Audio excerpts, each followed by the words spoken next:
다 같이 사도신경으로 우리의 신앙을 함께 고백하시겠습니다. 나는 전능하신 아버지 하나님, 천지의 창조주를 믿습니다. 나는 그의 유일하신 아들, 우리 주 예수 그리스도를 믿습니다. 그는 성령으로 잉태되어 동정녀 마리아에게서 나시고 본디오 빌라도에게 고난을 받아 십자가에 못 박혀 죽으시고 장사된 지 사흘 만에 죽은 자 가운데서 다시 살아나셨으며 하늘에 오르시어 전능하신 아버지 하나님 우편에 앉아 계시다가 거기로부터 살아있는 자와 죽은 자를 심판하러 오십니다. 나는 성령을 믿으며 거룩한 공교회와 성도의 교제와 죄를 용서받는 것과 몸의 부활과 영생을 믿습니다. 아멘. 다 같이 찬송가 305장 나 같은 죄인 살리신 함께 찬송하시겠습니다.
오늘 우리에게 주시는 하나님의 말씀은 구약성경 창세기 45장 1절에서 5절까지의 말씀입니다. 창세기 45장 1절에서 5절까지의 말씀을 제가 받들어 봉독하겠습니다. 요셉이 시종하는 자들 앞에서 그 정을 억제하지 못하여 소리질러 모든 사람을 자기에게서 물러가라 하고 그 형제들에게 자기를 알리니 그때에 그와 함께한 다른 사람이 없었더라. 요셉이 큰 소리로 우니 애굽 사람에게 들리며 바로의 궁중에 들리더라. 요셉이 그 형들에게 이르되 나는 요셉이라. 내 아버지께서 아직 살아 계시니이까. 형들이 그 앞에서 놀라서 대답하지 못하더라. 요셉이 형들에게 이르되 내게로 가까이 오소서. 그들이 가까이 가니 이르되 나는 당신들의 아우 요셉이니 당신들이 애굽에 판 자라. 당신들이 나를 이곳에 팔았다고 해서 근심하지 마소서. 한탄하지 마소서. 하나님의 생명을 구원하시려고 나를 당신들보다 먼저 보내셨나이다. 아멘. 오늘 읽은 이 본문에는 요셉이 형제들에게 자신의 신분을 밝히고 이제 이후에 서로 형제가 화해하는 장면이 기록되어 있습니다. 성경에 정확하게 기록되어 있지는 않지만 아마도 형들은 자신의 동생을 노예로 팔아버린 그 죄책감에 시달려 왔을 것입니다. 요셉을 날마다 그리워하는 아버지 야곱의 모습을 보면서 자신들이 또 다른 죄를 저지르면 안 된다. 아마도 이런 마음으로 살아왔을 겁니다. 결국 형들의 이러한 진심 어린 마음이 요셉에게 전달이 되었고 요셉은 자신의 신분을 형제들에게 밝히게 된 것입니다. 우리는 이러한 모습을 통해서 나와 하나님과의 관계를 생각해 볼 수 있어야 합니다. 우리가 언제 하나님을 진정으로 만날 수 있게 되는 것일까요? 그것은 자신의 잘못을 온전히 고백하고 회개할 때 가능합니다. 죄인들이 하나님을 만날 수 없는 것은 하나님과 나의 사이가 시공간적으로 너무나 멀리 떨어져 있기 때문이 결코 아닙니다. 성경에 기록된 것과 같이 임마누엘의 하나님은 언제나 우리와 함께 하여 주시고 우리의 모든 것을 다 알고 계십니다. 그럼에도 불구하고 많은 사람들이 하나님을 온전히 만나지 못하고 비극적인 종말을 맞이하는 이유가 무엇이겠습니까? 그것은 바로 온전한 회개가 없기 때문입니다. 마음이 죄악으로 가득 찬 사람은 결코 하나님을 만날 수가 없는 겁니다. 하지만 우리가 우리의 죄를 내려놓고 회개하며 나아갈 때에 우리는 하나님과 인격적인 만남을 가질 수가 있습니다. 특별히 본문 2절의 말씀을 묵상할 때에 참으로 가슴이 뭉클하지 않을 수 없습니다.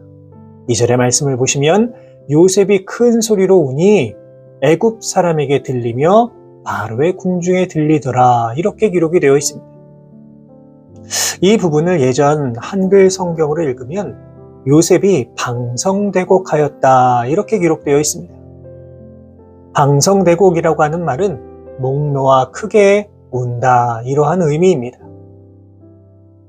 요셉이 지금 어떤 마음이었을지 여러분 짐작이 되십니까? 아마도 그동안 너무나 힘들게 살아온 자신의 삶이 주마등처럼 스쳐 지나갔을 수도 있습니다. 그런데 이 장면을 묵상해 보았을 때 요셉이 참 순수한 마음을 가지고 있다 이러한 생각이 들기도 합니다. 왜냐하면 지금 요셉의 울음소리가 궁중에 다 들리고 있기 때문입니다.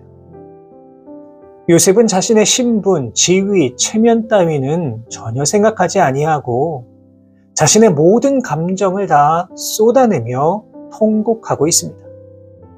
어쩌면 이 한나라의 총리라고 하는 자신의 신분 때문에 자신의 감정을 억누를 수도 있었지만 이 순간에 요셉은 자신이 느끼는 감정에 너무나 솔직하게 반응하는 모습을 볼 수가 있습니다. 여러분, 그런데요, 이 요셉과 같은 마음이 우리들에게도 필요하다는 생각이 듭니다. 왜냐하면 우리의 모습을 보면 때로는 하나님 앞에서 자신의 감정을 솔직하게 드러내지 못하는 경우가 많이 있기 때문입니다. 때로는 큰 소리로 찬양하고 싶은 마음이 들기도 하고 춤을 추면서 하나님이 주시는 기쁨을 표현하고 싶기도 하고 때로는 정말 통곡하고 울면서 큰 소리로 기도하고 싶은 그런 마음이 들기도 하지만 그렇게 하지 못할 때가 얼마나 많이 있습니까? 여러분, 그렇다면 왜 그런 것일까요? 왜 그렇게 하지 못하는 것일까요? 어쩌면 이러한 것들이 우리가 자꾸만 하나님이 아니라 사람들의 눈치를 보기 때문에 그렇습니다.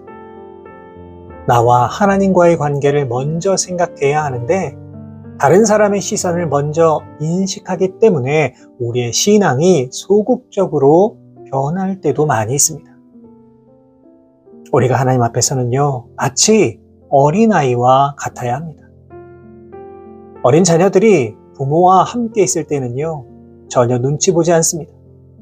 체면 따위 생각하지 않습니다. 그보다 더 중요한 것은 이 부모와의 관계가 아니겠습니까? 다윗은 일국의 왕이었음에도 불구하고 하나님의 언약궤 앞에서 뛰놀며 자신의 옷이 흘러내리는 것도 모르고 춤을 추면서 온몸으로 기쁨을 표현했습니다. 어쩌면 우리도 이와 같아야 합니다. 우리가 신앙생활함에 있어서 정말로 중요한 것이 무엇입니까? 바로 하나님과의 관계입니다. 하나님이 나에게 주시는 마음입니다.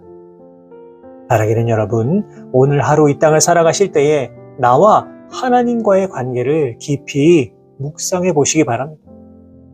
내가 정말 순수한 마음과 신앙을 가지고 하나님 앞에 서 있는가? 아니면 하나님보다 다른 사람들의 눈치를 더 많이 보고 있는 것은 아닌가? 깊이 돌아보시기를 바랍니다. 이제 요셉은 자신의 신분을 정확하게 말해줍니다. 본문 3절을 보시면 나는 요셉이라 밝히고 있습니다. 여러분, 이 모습을 한번 상상해 보시기 바랍니다. 요셉의 형들이 이 소리를 듣는 순간 얼마나 큰 충격을 받았겠습니까? 아마도 정말 온몸이 얼어붙는 듯한 그러한 느낌을 받았을 겁니다. 그 옛날 시기와 질투로 인하여서 노예 상인에게 팔아버린 내 동생이 지금 눈앞에 총리의 모습으로 서 있습니다. 어쩌면 그 옛날의 일로 인하여서 이제는 그 자리에서 내가 죽을 수도 있을 것이다 라고 하는 마음이 들었을 겁니다. 그런데 그 결과가 어떠합니까? 요셉은 지금 형들을 죽이기 위하여 자신의 신분을 밝힌 것이 아니라 자신의 가족과 형제들을 구원하기 위하여 자신의 신분을 밝히고 있습니다. 그렇다면 요셉의 형제들이 구원받을 수 있었던 가장 큰 이유는 과연 무엇이었을까요? 그것이 바로 진정한 회개라고 볼 수가 있습니다. 만약 형들이 요셉을 팔아버린 것에 대하여서 전혀 죄책감을 가지지 않았다면 이러한 구원의 기쁨과 감격은 얻지 못했을 것입니다. 사랑하는 여러분, 오늘 본문의 말씀은 우리가 하나님 앞에서 어떤 마음으로 살아가야 하는가를 보여주는 매우 귀한 말씀이라고 할 수 있습니다. 중요한 사실은 무엇입니까? 그것은 진정한 회개가 있는 자만이 구원의 기쁨과 감격을 누릴 수 있다는 겁니다. 요셉의 형들이 시기와 질투로 인하여서 요셉을 죽이고자 하였고 결국에는 팔아버린 것처럼 죄악으로 가득한 인간들은 우리를 구원하기 위하여 이 땅에 오신 예수님을 돈을 받고 팔아버렸고 그것도 모자라서 십자가에 못 박아버리는 씻을 수 없는 죄를 저지르고 말았습니다.